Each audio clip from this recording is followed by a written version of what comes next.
اور بڑا خطرہ بھی ہے جس کا ذکر سابق اسرائیلی وزیر اعظم ایہود بارک نے بھی کیا تھا۔ آج ہم ایک گہری نظر ڈال رہے ہیں اسرائیلی وزیر اعظم بنیامن نیتن کی ایران پالیسی پر۔ تو بڑا سوال یہ ہے کہ کیا یہ جو ایران پر حملے ہیں یہ واقعی فوری جوہری خطرے کی وجہ سے ہیں یا یہ کسی پرانے بڑے منصوبے کا حصہ ہے جس کی جڑیں آپ کہیں گہری ہیں؟ جی، یہ ایک بہت اہم سوال ہے۔ آئیے دیکھتے ہیں یہ ذرائع کیا کہتے ہیں۔ پہلی بات تو یہ کہ نیتن کا ایران کے جوہری پروگرام پر تشویش کا اظہار یہ کوئی نئی بات تو نہیں ہے؟ نہیں، بالکل نہیں، دہائیوں سے چل رہا ہے۔ وہ دہائیوں سے کہہ رہے ہیں کہ ایران ایٹم بم بنانے کے بس قریب ہے۔ وہ 2012 میں اقوام متحدہ میں ان کا وہ کارٹون بم والا نقشہ لہرانا یاد ہے؟ جی، وہ کافی مشہور ہوا تھا۔ بالکل، اور حالیہ حملوں کا جواز بھی وہ اسی خطرے کی بنیاد پر دیتے ہیں۔ کہتے ہیں کہ اگر ہم حملہ نہ کرتے تو 100% مر جاتے۔ ہاں، یہ ان کا موقف رہا ہے۔ لیکن دوسری طرف امریکی انٹیلیجنس ادارے جیسا کہ تلسی گیبرڈ نے بھی مارچ میں میرا خیال ہے بتایا تھا، وہ اس سے متفق نہیں ہے۔ صحیح۔ وہ نہیں سمجھتے کہ ایران فی الحال جوہری ہتھیار بنانے کی کوشش کر رہا ہے۔ بالکل، اور یہیں سے معاملہ دلچسپ ہو جاتا ہے۔ ذرائع یہ بتاتے ہیں کہ ان حملوں کا جو زمینی اثر ہے وہ شاید محدود ہے۔ اچھا؟ جی، مطلب نتنز یا فردو جیسی جگہوں پر نقصان تو پہنچا، لیکن ایران کی جو جوہری صلاحیت ہے وہ مکمل طور پر ختم نہیں ہوئی۔ تو یہ مکمل تباہی نہیں ہے؟ نہیں، بالکل نہیں۔ ان کی جو جدید ترین مشینیں ہیں سینٹریفیوجز، وہ زمین میں بہت گہرائی میں ہیں، محفوظ ہیں۔ اچھا۔ انہیں تباہ کرنے کے لیے شاید بنکر بسٹر بمبوں کی ضرورت ہوگی، یعنی امریکی مدد درکار ہوگی۔ تو اسرائیل اکیلے شاید یہ نہ کر سکے؟ شاید نہیں۔ تو زیادہ سے زیادہ اسرائیل کیا حاصل کر سکتا ہے؟ چند ماہ کی تاخیر؟ صرف چند ماہ؟ جی، اور کیا یہ اس قیمت پر مناسب ہے کہ پورا خطہ ایک غیر یقینی جنگ میں دھکیل دیا جائے؟ یہ تو بہت بڑا سوال ہے۔ اور ایک اور بڑا خطرہ بھی ہے جس کا ذکر سابق اسرائیلی وزیر اعظم ایہود بارک نے بھی کیا تھا۔ کیا؟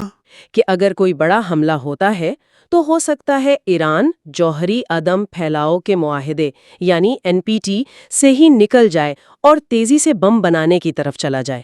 تو یہ الٹا بھی پڑ سکتا ہے؟ بالکل۔ تو ان سب باتوں کو دیکھیں تو لگتا یہ ہے کہ یہ جو فوری جوہری خطرے والی بات ہے یہ شاید اصل کہانی نہیں بلکہ ایک پردہ ہے، ایک سموک سکرین۔ ایک پردہ؟ تو اگر یہ پردہ ہے تو پھر اصل کہانی کیا ہو سکتی ہے؟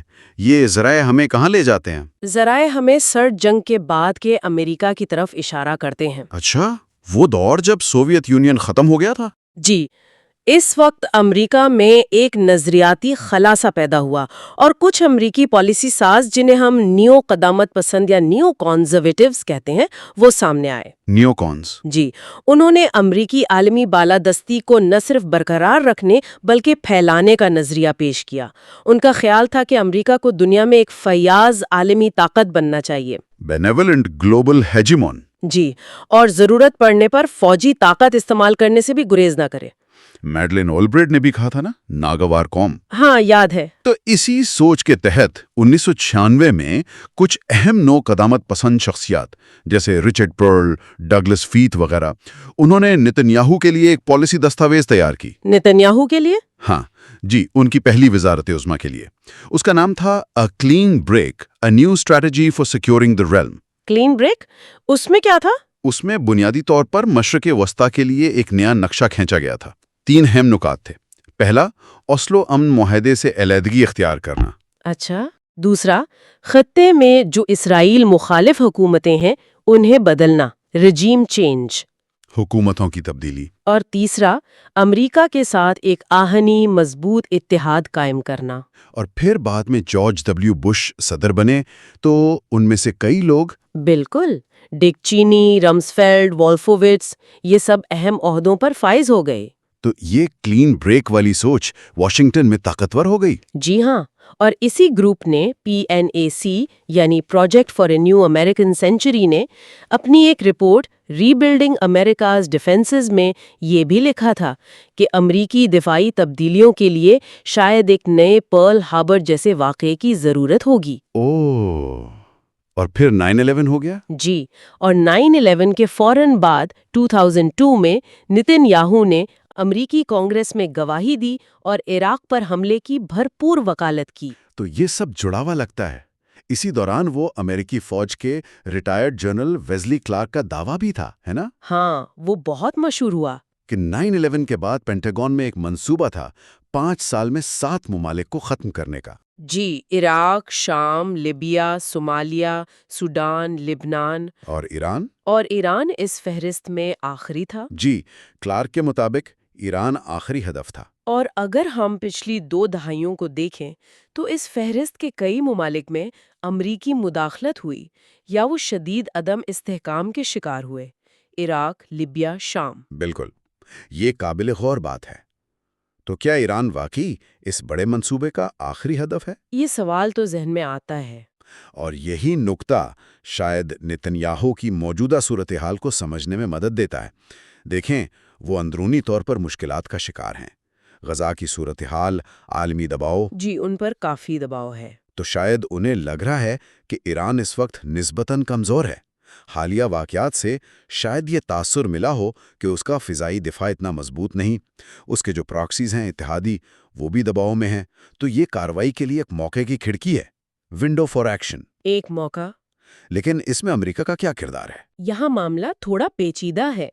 مسئلہ یہ تھا کہ سابق امریکی صدر ٹرمپ وہ ایران سے براہ راست جنگ نہیں چاہتے تھے، وہ تو سفارت کاری کی کوشش بھی کر رہے تھے۔ ہاں، ان کا رویہ مختلف تھا۔ تو کیا نتنیاہو کا یہ حالیہ اقدام، یہ جو حملے ہیں، یہ ایک گیمبٹ ہے، ایک چال؟ کس طرح کی چال؟ یعنی ایران کو اس قدر اشتعال دلایا جائے، اتنا پرووک کیا جائے کہ وہ کوئی بڑی جوابی کارروائی کرے اور ایسی صورتحال پیدا ہو جائے جہاں امریکہ مجبوراً مداخلت کرے، ایک فیٹ اکمپلی، ایک ایسی صورتحال جہاں پیچھے ہٹنا ممکن نہ رہے۔ اچھا، تو یہ تو امریکی انتظامیہ کو ایک بہت مشکل پوزیشن میں ڈال دے گا۔ بالکل، ان کے لیے ایک بڑا مخمصہ پیدا ہو جائے گا۔ ایک طرف اسرائیل کا ساتھ نہ دینا سیاسی طور پر بہت مشکل ہے، لیکن دوسری طرف ایک اور مشرق وسطی جنگ میں الجھنا، یہ ان کے ووٹرز، خاص طور پر جو امریکہ فرسٹ والے ہیں، ان کو ناراض کر سکتا ہے۔ یہ تو بڑی نازک صورتحال ہے۔ اس کا موازنہ کچھ لوگ بے آف پگز حملے سے بھی کرتے ہیں، ہے نا؟ جی، کچھ تجزیہ کار کرتے ہیں کہ جیسے وہاں CIA نے کینیڈی انتظامیہ پر دباؤ ڈالا تھا کیوبا میں مداخلت کے لیے، لیکن کینیڈی نے وہ دباؤ مسترد کر دیا تھا۔ یہاں دیکھنا ہوگا کہ انتظامیہ کیا کرتی ہے۔